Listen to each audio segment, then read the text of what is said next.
Kita ingin tahu amal apakah itu yang bisa menghilangkan dosa dan mengangkat derajat. Maka Rasulullah sebutkan 3 amal soleh. Yang pertama, isbagul wudu alal makarih, yaitu menyempurnakan wudu meskipun dalam kondisi yang tidak disukai. Kalau di Indonesia, insya Allah sih secara umum kita letaknya di iklim tropis, di khatulistiwa, sehingga tidak panas dan juga tidak dingin. Tapi kalau kita bicara di negara-negara lain yang ada 4 musim, seperti di Madinah misalnya, kalau lagi panas, air sangat panas. Kalau lagi dingin, air sangat apa? Dingin. Makanya Rasulullah tetap menyuruh, bagaimanapun kondisinya, terlalu dingin atau terlalu panas, berusaha tetap wudu sempurna. Wudu sempurna. Ya. Tentu kalau wudu sekali, itu wajib. Kalau bisa 2 sampai 3 kali. Meskipun kondisi tidak menyenangkan. Ya, kalau mungkin panas, kita dinginkan dulu. Ya. Kalau dingin ya kita pelan-pelan. Yang penting 3 kali wudu lebih baik. Dan itu pahalanya besar. Seorang berusaha menyempurnakan wudunya meskipun dalam kondisi yang tidak menyenangkan. Ya. Kalau kita misalnya lagi ke gunung, lagi camping, lagi dingin-dingin atau lagi berlibur ke daerah yang dingin, tetap aja berusaha wudu 3 kali. Ya. Wudu 3 kali meskipun tidak menyenangkan. Karena berwudu itu pahalanya sendiri besar. Ketika kita berwudu, maka dosa-dosa akan berguguran. Kalau sekali sudah berguguran, bagaimana kalau 2 kali? Bagaimana kalau 3 kali? Yang wajib memang sekali. Rasulullah pernah mencontohkan wudu sekali-sekali. Rasulullah pernah mencontohkan wudu 2 kali. Rasulullah SAW pernah mencontohkan wudu 3 kali untuk menjelaskan bolehnya.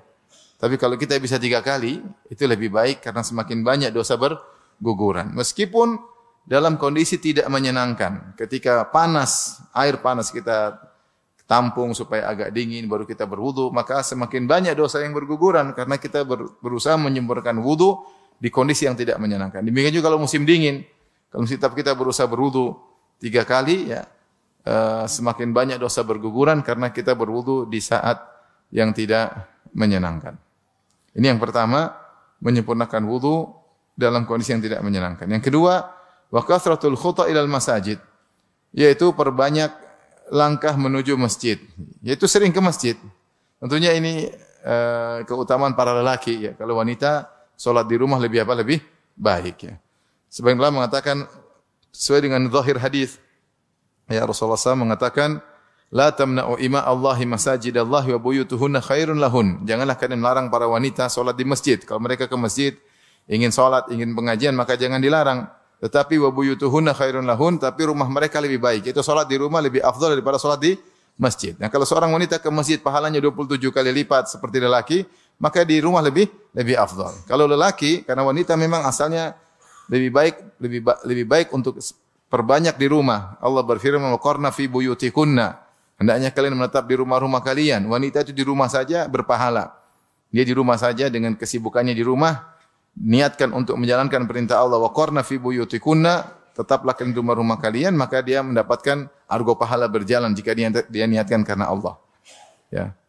Adapun lelaki kalau mau dapat pahala jangan di rumah aja. Rumah aja ngapain ya? Kalau mau dapat pahala keluar, kerja, ke masjid ya.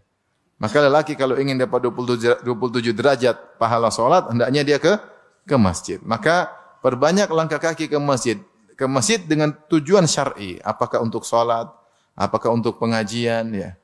Apakah pokoknya kegiatan syar'i selama dia langkahkan kakinya menuju masjid karena Allah Subhanahu wa taala, maka dia mudah dihilangkan dosa-dosanya dan diangkat apa?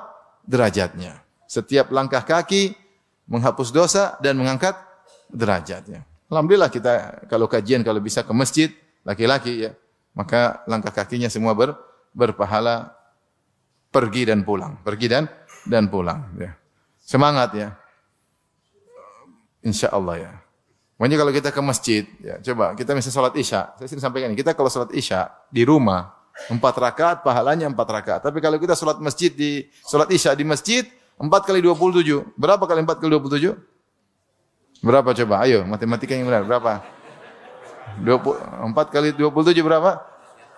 108. Sekolah pagi berarti. Bukan sekolah sore. 108 coba. Itu sekali salat Isya, salat Zuhur juga demikian, 108. Apa bandingnya 108 dengan 4? Jauh. Kalau ini tiap hari, bayangkan tiap hari. Bagaimana kita nggak dapat pahala besar di akhirat kelak? Belum lagi langkah kaki. Setiap langkah ngangkat derajat, ngurangi dosa. Setiap langkah pulang pergi. Maka rugi orang kalau tidak ke masjid. Ada darurat, ada uzur, ya oke lah. Kalau selama bisa melangkahkan kaki ke masjid, kita langkahkan kaki ke masjid. Rasulullah yang bilang, kalau ingin diampuni dosa, diangkat derajat, perbanyak ke masjid. Ingat hadis ini, kita semangat. Semangat ke masjid. Jangan semangat ke mall, ya. Semangat ke masjid. Semangat ke masjid. Ya. Satu langkah, diangkat derajat, dihapuskan dosa. Ini pahala luar biasa. Makanya disebut dalam sebagian salaf, ada yang berijtihad di antara mereka, dia berijtihad. Kalau dia tidak sempat sholat di masjid, dia ulangi 27 kali di rumah. Supaya dia tidak ingin ketinggalan apa? Pahala. Dia ulang. Ini ijtihad dia, tentu ini butuh pembahasan. Jangan diikuti, maksudnya ini masalah fikih. Cuma karena dia saking tidak ingin pahalanya hilang, dia kalau ketinggalan sholat berjamaah, dia ulangi berapa kali? Tambah 26 kali lagi.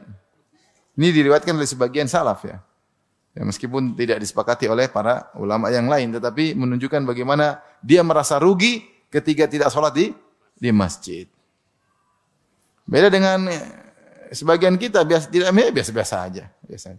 Biasanya masih ada sholat berikutnya. Merasa umur masih panjang. Padahal jenggot sudah putih semua. Rambut sudah tidak ada yang hitam. Ya.